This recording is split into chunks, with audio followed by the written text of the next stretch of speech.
రెండవదిగా ఈ సహవాసంలో ఏముంటుంది తెలుసా? అదే 18వ అధ్యాయం మత్తయి సువార్త 19వ వచనం. మరియు మీలో ఇద్దరు తాము వేడుకొన్న దేవుని గూర్చి అయినను భూమి మీద ఏకీభవించిన ఎడల అది పరలోకమందున్న నా తండ్రి వలన వారికి దొరుకునని మీతో చెప్పుచున్నాను.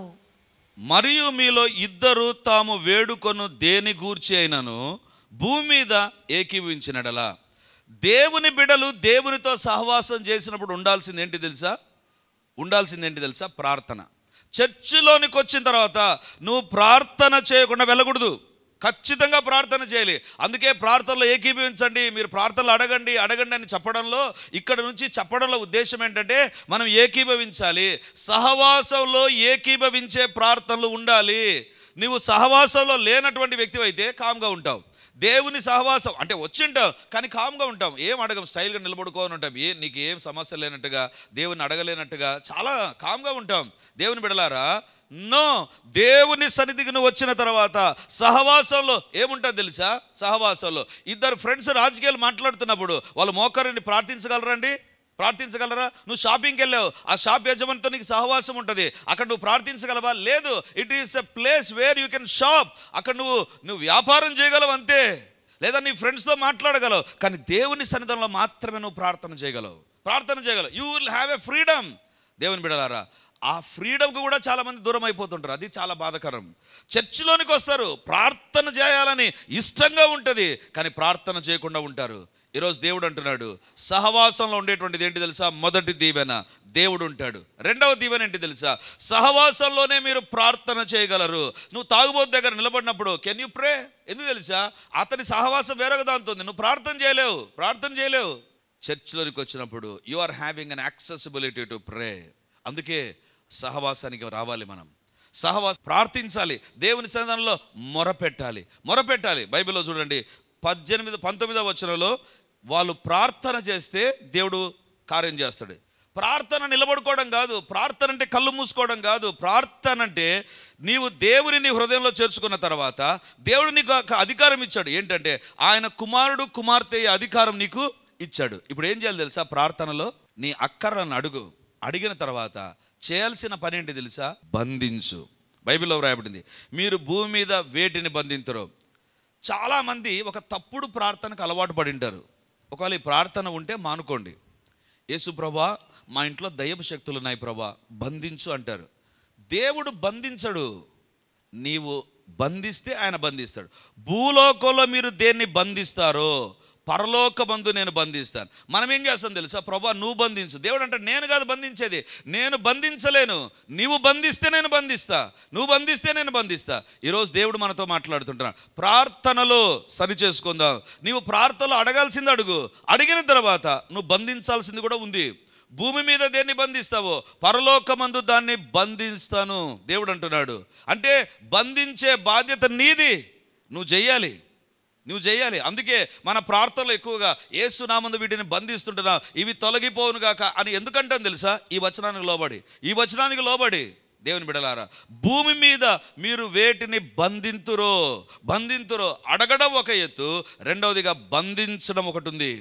దేవుని మందిరంలోకి వచ్చినప్పుడు సహవాసంలో బంధిస్తూ ఉండగా మీరు ఏకీభవించండి. లేదా ఒకవేళ నేను అడగంది మీ జీవితంలో ఒకటి ఉంది, దాన్ని మీరు బంధించండి. దేవుని సన్నిధానంలో భూమి మీద, అది కూడా దేవుని సహవాసంలో ఎవరైతే బంధిస్తారో వారి జీవితాల్లో బంధించబడుతుంది. ఇది నన్న దేవుడు మనతో మాట్లాడుతుంటారు. Why a fellowship? ఎందుకు సహవాసం? అంతవరకు అపోస్తల కార్యం 2:42 వరకు వాళ్ళకి సహవాసం లేదు. ఎప్పుడైతే సహవాసంలోనికి వాళ్ళు వచ్చారో వాళ్ళ జీవితాల్లో గొప్ప గొప్ప కార్యాలు జరుగుతున్నాయి. ఎందుకు తెలుసా? They began to pray. వాళ్ళు ప్రార్థించడం ప్రారంభించారు. ప్రార్థన చేస్తే చెరసాల తలుపులు తెరుచుకున్నాయి. ప్రార్థన చేస్తే బంధించబడిన వారు బయటకు వచ్చారు. ప్రార్థన చేస్తే దేవుని దూతలు దిగి వచ్చారు. ఎందుకు? సంఘంలో ప్రార్థన ఉంటుంది. దేవుని బిడ్డలారా, ప్రార్థనకు దూరం అయ్యేటువంటి వ్యక్తి దేవునికి దూరంగా ఉంటాడు. ప్రార్థనకు దూరమై గుర్తుంచుకోండి. మరొకసారి చెప్తాను, ఆన్లైన్ ప్రేయర్ ఉంది, నీవు రాలేకపోతున్నావు అంటే ఎక్కడో దేవునికి దూరంగా ఉన్నావు. దేవుని దగ్గరకు రావాలి. You have to pray. ప్రార్థించాలి. ప్రార్థనకు దూరం అయ్యేటువంటి వ్యక్తి దేవునితో సహవాసం కలిగి ఉన్నాడు. నేను మీ ఇంటికి వచ్చాను అనుకోండి, రేపు ఉదయాన్నే మీ ఇంటికి వచ్చాను. వచ్చిన తర్వాత మీరు నన్ను చూసి ప్రైజ్ లార్డ్ బ్రదర్ అన్నారు అనుకో, నేను చాలా సీరియస్గా గమ్మునున్నాను, ఏం మాట్లాడలేదు. బ్రదర్ టిఫిన్ తిందురండి అన్నాను. వచ్చి దబ్బా దబ్బా తినేసా. తిన్న తర్వాత బ్రదర్ మా సమస్య ఇది అన్నాను అనుకో, నేను గమ్మునున్నాను అనుకో. బ్రదర్ మా పాప కోసం ప్రార్థన చేయండి, నేను గమ్మునున్నాను అనుకో. ఎట్లుంటుంది మీకు? అట్లే ఉంటుంది దేవునికి నువ్వు చర్చిలోకి వచ్చి ప్రార్థన చేయకపోతే. చర్చిలోనికి వచ్చి కామ్గా నిలబడుకుంటారు కొంతమంది. నీ ఇంటిలో నేను అన్ని తిని అన్ని తాగి కామ్గా ప్రార్థన చేయకుండా ఎట్లుంటుందో, దేవుని దగ్గరకు వచ్చిందే దేవుని దగ్గర అడుగుతామా? అడగం. సహవాసం అంటే ఏంటి తెలుసా?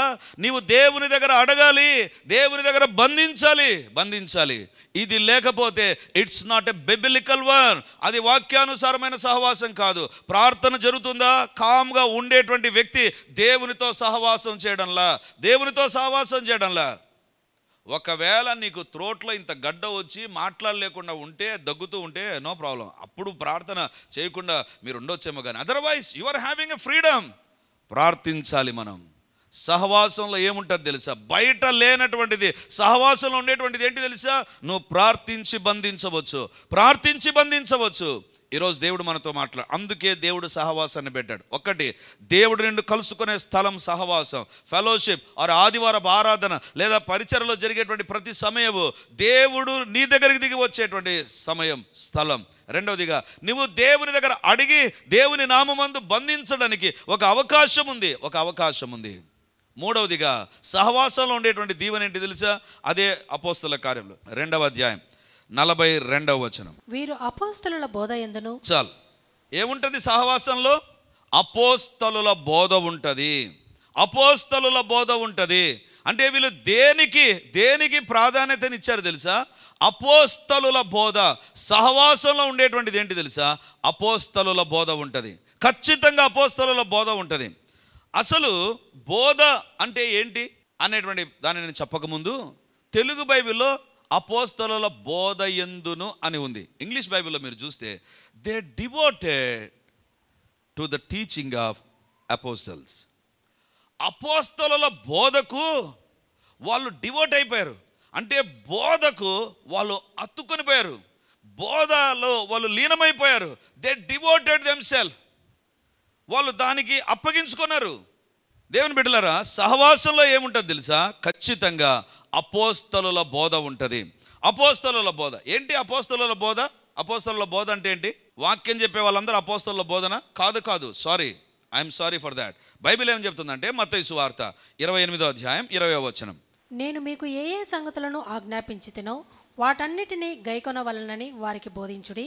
ఇదిగో నేను యుగ సమాప్తి వరకు సదాకాలము మీతో కూడా ఉన్నానని వారితో చెప్పెను. నేను మీకు ఏ సంగతులను ఆజ్ఞాపించితినో వాటిని అన్నిటినీ గైకొనవలనని వారికి బోధించుడి.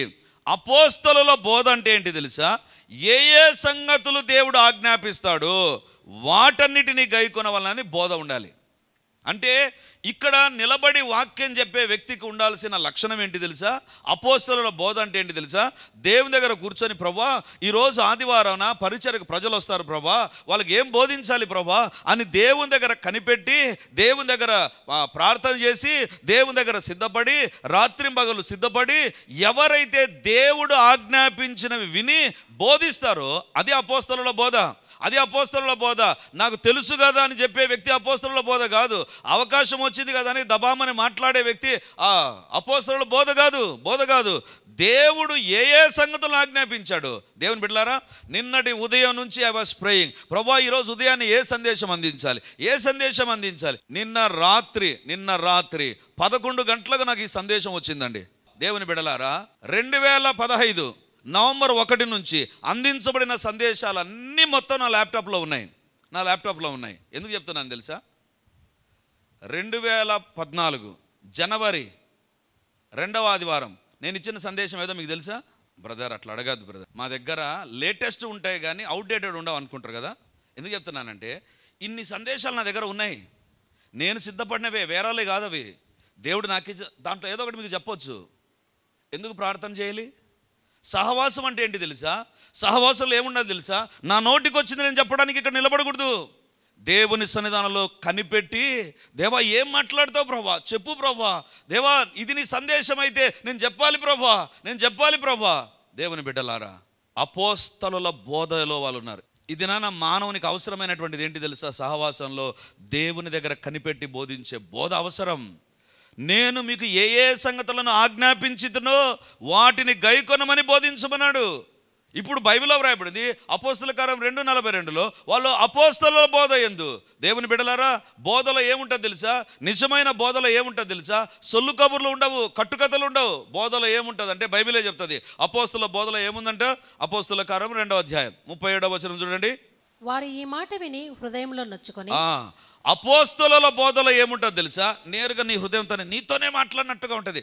నాతోనే మాట్లాడుతున్నాడు ఏంటినా అన్నట్టుగా ఉంటుంది. బైబిల్లో వ్రాయబడింది అన్నట్టుగా కాదు, హృదయంలో నొచ్చుకొని ఆ మాట వారిని ఒప్పింపజేసింది.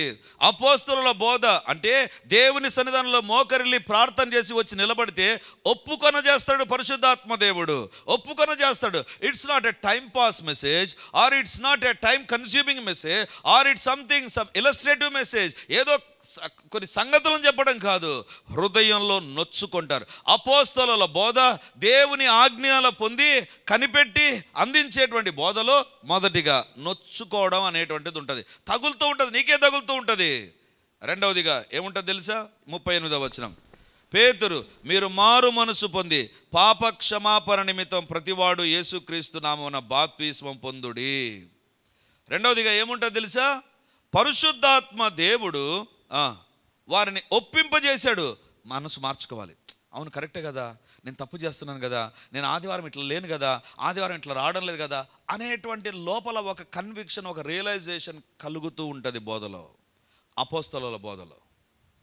అపోస్తలులు అంటే ఇది అపోస్తలులను బిరుదు పెడతారండి, అది కాదు. అపోస్తలుడు అంటే ఆయన వాక్యం చెప్తూ ఉంటే, ఆమె వాక్యం చెప్తూ ఉంటే హృదయంలో నొచ్చుకోవాలి, నీకు తగలాలి, అది నీ జీవితంలో కార్యం జరిగించాలి.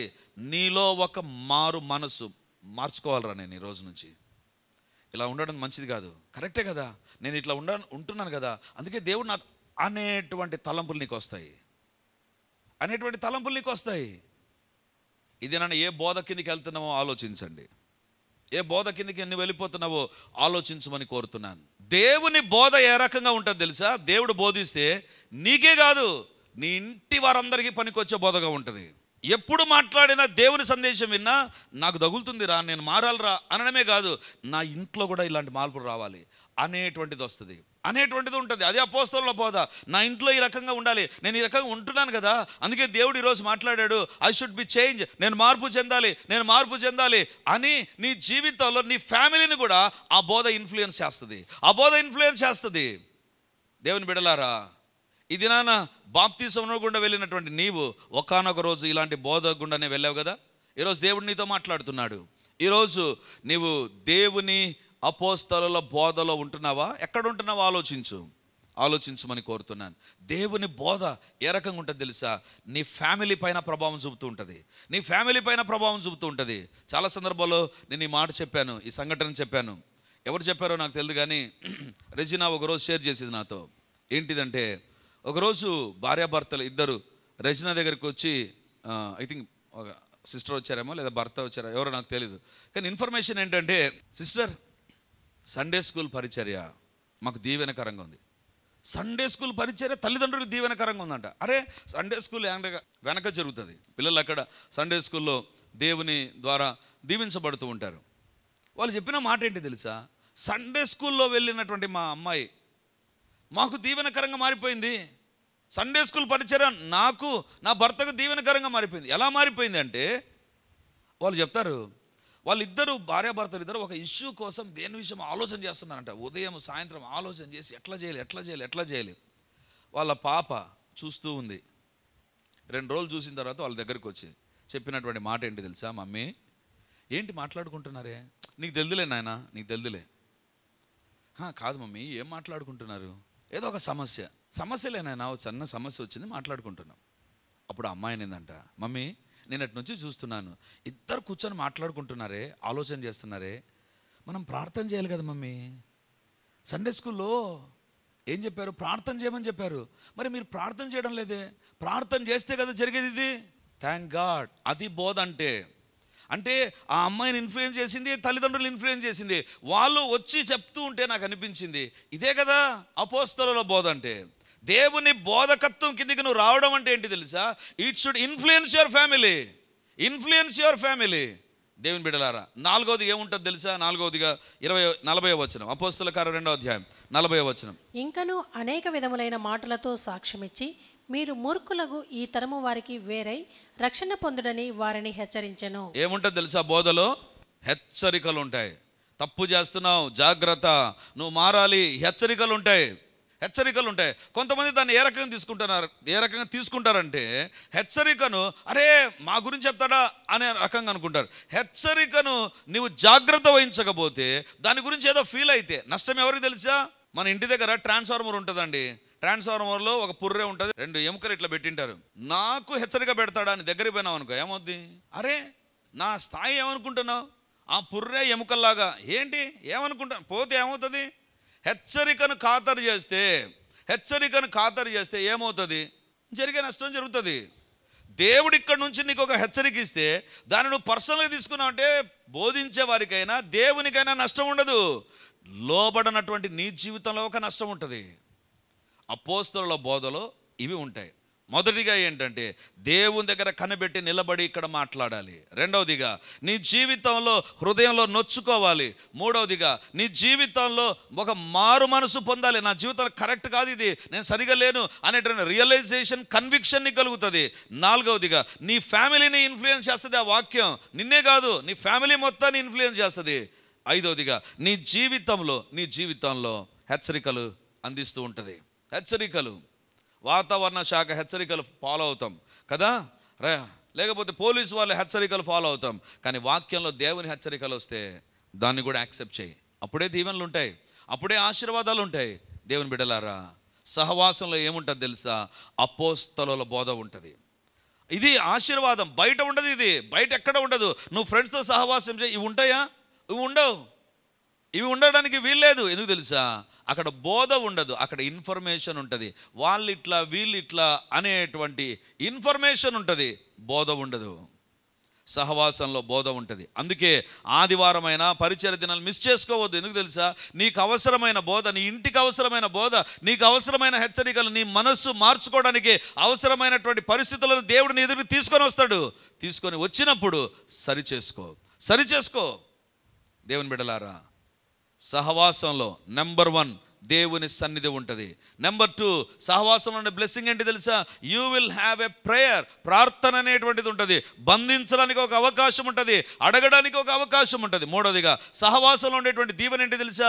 అపోస్తలుల బోధ ఉంటుంది. There is going to be teaching of apostles. అపోస్తలుల బోధ అనేటువంటిది ఉంటుంది. నాలుగవదిగా ఉంటుంది తెలుసా? నిజమైన సహవాసంలో చూడండి, 2వ అధ్యాయం 42వ వచనం, అపోస్తల కార్యంలో 2వ అధ్యాయం 40. వీరు అపోస్తలుల బోధ యందును సహవాసమందును రొట్టె విరుచుట యందును ప్రార్థన చేయుట యందును ఎడతెగక యుండిరి. అపోస్తలుల బోధ మాత్రమే కాదు, రొట్టె విరుచుట యందును, రొట్టె విరవడం అనేటువంటిది కూడా ఉంటుందంట. రొట్టె విరవడం, అసలు ఆదివారం రొట్టె విరవాలి కదా. ఎందుకు ఆదివారము అంటే? ఆదివారమే కాదు, బైబిల్లో చూస్తే అనుదినము ఇంటింటా రొట్టె విరిచారు. రొట్టె చర్చిలోనే విరవడం అనేటువంటిది కాదు, ఇంటింట కూడా విరవచ్చు. కానీ దాని మీనింగ్ అర్థం చేసుకోవాలి మనం. ఏంటిది? దేవుడు నా కోసం శిలువలో చనిపోయాడు, ఆయన శరీరం నా కోసం విరవబడింది, నా కోసం ఆయన శరీరంలోంచి రక్తం కాల్చబడింది, నా కోసం దేవుడు నా శిక్షను తన పైన వేసుకున్నాడు, నన్ను ప్రతి శిక్ష నుంచి విడిపించాడు అని దేవుని శిలువను జ్ఞాపకం చేసుకోవాలి. నీ ఫ్రెండ్ దగ్గర కూర్చున్నప్పుడు యేసు ప్రభు శిలువను జ్ఞాపకం చేసుకోగలవా? టీ కొట్టు దగ్గర కూర్చొని 5 మంది మాట్లాడుతుంటారు. ఆ సహవాసంలో దేవుని శిలువను జ్ఞాపకం చేసుకోగలవా? ఒకవేళ ప్రకృతి ప్రేమికుడు కన్నా ఓన్లీ ఒక రిసార్ట్లో కూర్చున్నాక can you remember the cross and the blood shed of the almighty God? లేదు. నీవు చర్చిలోనికి వచ్చినప్పుడే ఆ బల్లను జ్ఞాపకం చేసుకున్నప్పుడు శిలువను జ్ఞాపకం చేసుకుంటావు. సహవాసంలో ఏముండాలి తెలుసా? నీ డైరెక్షన్ మారాలి, అది శిలువపైకి వెళ్ళాలి. బయట సహవాసంలో ఏముంటుంది తెలుసా? శిలువ నుంచి, దేవుని నుంచి, పరిశుద్ధ నుంచి తీసుకొని వచ్చి పాపం వైపు, లోకం వైపు, జోక్స్ వైపు, లేకపోతే సరదా వైపు, టైంపాస్ వైపు నడిపిస్తుంది. అది ఎంత ఉండాలనో అంతే ఉండాలి. అంతకంటే ఎక్కువైందా డేంజర్. కానీ సహవాసంలో మాత్రమే ఉంటుంది. You can remember the cross and the blood that was shed on the cross. ఆ శిలువ పైన వ్రేలాడుతున్నటువంటి యేసయ్యను జ్ఞాపకం చేసుకోవచ్చు. దేవుని బిడ్డలారా, ఈ ప్రభు బల్ల అనేటువంటిది ఏం జ్ఞాపకం చేస్తుంది తెలుసా? అందుకే బైబిల్లో చాలా అద్భుతమైన పేరు పెట్టాడు, ప్రభు భోజనం. ఇదేంటి? ప్రభు భోజనం అంటే ప్రభు యొక్క శరీరం రక్తాన్ని మనం జ్ఞాపకం చేసుకుంటూ కలిసి అందరం తింటాం కాబట్టి భోజనం అన్నారు. ఎందుకు ఈ పేరు పెట్టారు తెలుసా? కొన్ని రోజుల తర్వాత లేదా కొన్ని సంవత్సరాల తర్వాత అందరం కలిసి పరలోకంలో ప్రభుతో కలిసి భోజనం చేస్తాం. అది 1000 ఏండ్లు ప్రభుతో కలిసి. దానికి సూచనగా ఇది ఉంటుంది. ప్రభువును జ్ఞాపకం చేసుకోవడానికే కాదు, రాబోయేటువంటి దినాల్లో జరగబోయేటువంటి కార్యం ఇది. దేవునితోనూ కలిసి భోంచేయడం అనేటువంటి దాన్ని చూపించదు. అది జ్ఞాపకాన్ని తీసుకొని వస్తుంది. అంటే మన మనుషులతో కూర్చొని భోంచేయడం ఒకటైతే, దేవునితో కలిసి భోజనం ఒకటి ఉంది, దాన్ని సూచిస్తుంది. దాన్ని గురించి చెప్పేటువంటిదే దేవుని సహవాసం. దేవుని సహవాసం. దేవుని బిడ్డలారా, అందుకే సహవాసంలో రొట్టె విరవడం, ప్రార్థన చేయడం, రొట్టె విరవడం లేదా ఆ యొక్క ద్రాక్షారసాన్ని తీసుకోవడం అనేటువంటిది ఉంటుంది. 5వదిగా, దేవుని సేవ జరిగేటువంటి స్థలంలో అందరికీ తెలుసు కానుకలు ప్రోగు చేయబడతాయి. అందుకే అన్నాను కదా, సహవాసం ఎందుకు పెడతారు అంటే చాలామంది చెప్పారు. నేను 2015 నవంబర్ 1 మినిస్ట్రీ స్టార్ట్ అయినటువంటి ఒక 3 నెలలకు స్టార్ట్ అయినాయి. ఏంటి? ఈయనకు డబ్బు అవసరమై పెట్టాడు, డబ్బు కోసం పెట్టాడు పరిచర్య. అది అసలు ఆ తలంపే లేదు నాకు. మంచిగా ఇద్దరం సంపాదిస్తున్నాం, రిజైన్ చేసి వచ్చాం, సేవకు రిజైన్ చేసి వచ్చాం. డబ్బే అవసరమైతే మా ఉద్యోగాలు మాకు మస్తుగా ఉన్నాయి. డబ్బు కాదు, పిలుపు. దేవుని బిడ్డలారా, చర్చిలోకి వచ్చినప్పుడు ఏం చేస్తాం తెలుసా? ఇవ్వడం అనేటువంటిది మనం చూస్తాం. వాళ్ళ స్టైల్ ఏంటంటే, వాళ్ళు స్థిరాస్తులను అమ్మి దేవుని సేవకి ఇచ్చేశారు. అది వాళ్ళ స్టైల్. ఒకవేళ అది ఇవ్వడానికి దేవుడు మిమ్మల్ని ప్రేరేపిస్తే మీరు ఇవ్వవచ్చు. కానీ ఆదివారం కానుక మనం ఇస్తాం కదా. ఎందుకు ఇస్తాం కానుక? ప్రతి దానికి ఒక ఆత్మీయ సత్యం అనేటువంటిది ఉంటుందండి. ఊరికే కానుక ప్రోగు చేయడం అనేటువంటిది చర్చిలో జరుగుతుంది అని అనుకోవద్దు. కానుక ప్రోగు చేయడంలో కూడా ఒకటి అవకాశం ఉంది. దేవునికి మనం ఇవ్వడంలో ఉద్దేశం ఒకటి ఉంటుందండి. ఆ ఉద్దేశాన్ని కరెక్ట్గా మనం అర్థం చేసుకోవాలి. ఇప్పుడు ఈ మైక్ కోసం నేను డబ్బు పెట్టాను. ఎందుకు పెట్టాను తెలుసా? దాదాపు ఈ మైక్ కొన్ని వేల రూపాయలు అవుతుంది. ఎందుకు దీన్ని పెట్టానంటే, దీనికి వైర్ లేదు, వైర్ లేకుండా పని చేస్తుంది, ఇంత దూరం పని చేస్తుంది, ఇంత క్వాలిటీ ఉంటుంది. సో ఇవన్నిటిని బట్టి నేను డబ్బు దీనికి ఇన్వెస్ట్ చేశాను. ఈ షర్ట్ నేను కొనుక్కున్నప్పుడు నాకు అనిపించింది, ఈ కలర్ బాగుంది, క్వాలిటీ బాగుంది, నాకు సరిపోతుంది, ఇది నాకు నచ్చింది కాబట్టి ఇక్కడ డబ్బుని ఇన్వెస్ట్ చేశా. మీరు ఆటో ఎక్కి ఇక్కడికి వచ్చినప్పుడు అడిగింటాడు 200 ఏమంటారు మీరు? ఏం ఏసీ ఆటో నన్ను ఇది 200 అడుగుతావేంటి అంటాం. ఎందుకు తెలుసా? అడిగేది ఎక్కువగా ఉంది. ప్రతి దాని దగ్గర ఒకటి ఉంటుంది. మరి దేవునికి కానుక ఎందుకు ఇవ్వాలి? ఈ దేవుడే అంటాడు కదా, 1000 కొండల మీద పశువులు నావే, కొండల మీద ఉన్న పశువులు నావే, భూమి నాదే, ఆకాశం నాదే, అన్నీ నాదే. మరి అన్నీ దేవునికి అయితే, అంటే దేవుని దగ్గర చెప్పాలంటే రిజిస్ట్రేషన్ ఆఫీస్ మొత్తం దేవుందే, అంతేనా? మొత్తం సర్వేర్లంతా దేవునికి సంబంధించిన వాళ్ళే బైబిల్ ప్రకారం. మరి అలాంటి దేవునికి మళ్ళీ కానుక ఎందుకు ఇవ్వాలి? అవసరమా? కానుక ఎందుకు ఇవ్వాలి తెలుసా? కానుక ఇచ్చేది పరలోకంలో మీ కొరకు ధనము కూర్చుకోవడానికి. దేవుని బిడ్డలారా, when you give to the lord, give with this idea. ఇది నీ తలంపులో కలిగి దేవునికి ఇవ్వు. నేను ఇచ్చేటువంటిది ఒక చర్చికి ఇస్తున్నా, ఒక సేవకునికి ఇస్తున్నా, ఆ తలంపే పెట్టుకోవద్దు. ఆ తలంపు పెట్టుకున్నావు అంటే నువ్వు భూలోకంలో నీ ధనాన్ని పెడుతున్నావు. నువ్వు ఒక వ్యక్తి పైన ధనాన్ని ఇన్వెస్ట్ చేస్తున్నావు, ఒక పరిచర్యకు నువ్వు ఇస్తున్నావు అనుకోవద్దు. ఒకటి మీ కొరకు, ఇది నేను చెప్పే మాట కాదు, మీ కొరకు పరలోకంలో ధనము కూర్చుకొనడి. దేవునికి నువ్వు ఎంత ఇస్తున్నావు? నేను ఇచ్చినటువంటి డబ్బు నాకు షర్టుని ఇవ్వగలిగింది, కానీ దేవునికి ఇచ్చే డబ్బు ఏమవుతుందో తెలుసా? దేవుని బిడ్డలారా, పరలోకంలో నీకు ఒక ధనం ఉంటుంది. పరలోకంలో నీకు అంటే దాని అర్థం ఏంటంటే, పరలోకంలో ధనం లేని వాళ్ళు కూడా ఉండొచ్చు, అంతే కదా? రక్షించబడి ప్రభునికి దేవుని ఏమి ఇవ్వకుండా పరలోకంలో ధనం లేకుండా ఉంటారు. మిగతా వాళ్ళందరి దగ్గర ధనం ఉంటుంది, కానీ కొంతమంది దేవునికి ఇవ్వరండి. ఎంఆర్ఐ స్కాన్ రాశారు అంటే 8000 అంటే నోరు మూసుకొని ఇస్తాం. దేవుని దగ్గరకు వస్తున్నా కానీ వెతుకుతాం ఎక్కడ దొరుకుతుంది ఆ నోట్ అని. అంటే వాళ్ళు ఏమనుకుంటారంటే, ఎంఆర్ఐ స్కాన్ ద్వారా నాకు స్కాన్ రిపోర్ట్ వచ్చి నాకు రిజల్ట్ వస్తుంది, దేవునికి ఇస్తే ఏమవుతుంది? దేవునికి ఇస్తే ఏమవుతుంది తెలుసా? పరలోకంలో ధనము కూర్చుకుంటాను. హల్లెలూయా, హల్లెలూయా. దేవుని బిడ్డలారా, ఏదో ఒక రోజు ప్రభు అవకాశం ఇస్తే, అసలు పరలోకంలో ఎందుకు ధనం? ఏం పని ఉంది? పరలోకంలో ఏం కొనుక్కుంటామా? స్విగ్గీ జొమాటోలు ఏమైనా ఉన్నాయా? లేవు కదా. ఎందుకు పరలోకంలో ధనం? షాపులు లేవు, ఆ షాపు లేదు, ఈ షాపు లేదు. మళ్ళీ పరలోకంలో ఎందుకు? తన అవసరత ఉంది కాబట్టి పెట్టాడు దేవుడు. దేవుని బిడ్డలారా, when you give to the Lord in the church, it is directly credited to your heavenly account. నీవు దేవునికి ఇచ్చే డబ్బు, బైబిల్ చెప్తుంది, పరలోకంలో మీ కొరకు, పరలోకంలో మీ కొరకు. అందుకే ఇది తెలుసుకున్నటువంటి ఒక బీద విధవరాలు ఏం చేసింది తెలుసా? తన దగ్గర ఉండేటువంటి జీవనం అంతా వేసేసింది. ఎందుకు తెలుసా? రేపో మాపో ఆమె చచ్చిపోతుంది. ఆమెకు అర్థమైపోయింది, నేను వెళ్ళక ముందే నా డబ్బును దేవుని దగ్గరికి పంపాలి. హల్లెలూయా, హల్లెలూయా. ఒక భక్తుడు ఒక అద్భుతమైన స్టేట్మెంట్ చెప్పాడండి. దేవునికి ఇచ్చి నష్టపోయిన వాళ్ళు లేరు, దేవునికి ఇవ్వకుండా బాగుపడిన వాళ్ళు కూడా లేరు. చర్చిలో నువ్వు ఇచ్చేటువంటిది డైరెక్ట్లీ గోస్ టు హెవెన్.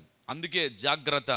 నువ్వు డబ్బు దేవుని సేవకని ఇచ్చేటప్పుడు అక్కడ సేవలో వాడబడుతుందా, దేనికి వాడబడుతుందో ఆలోచించు. దేనికి క్రిస్మస్ టైంలో వస్తారు మన ఇంటికి, జాగ్రత్త. ఆ డబ్బును తాగి తందనాలకు వాడేదైతే పరలోకానికి వెళ్ళదు, అది బార్ షాప్లోకి వెళ్తుంది, అది బార్ షాప్లోకి వెళ్తుంది. Be careful about that, be careful about that. పరలోకంలో మీ కొరకు ధనం కూర్చుకొనుడి. హల్లెలూయా, హల్లెలూయా, హల్లెలూయా.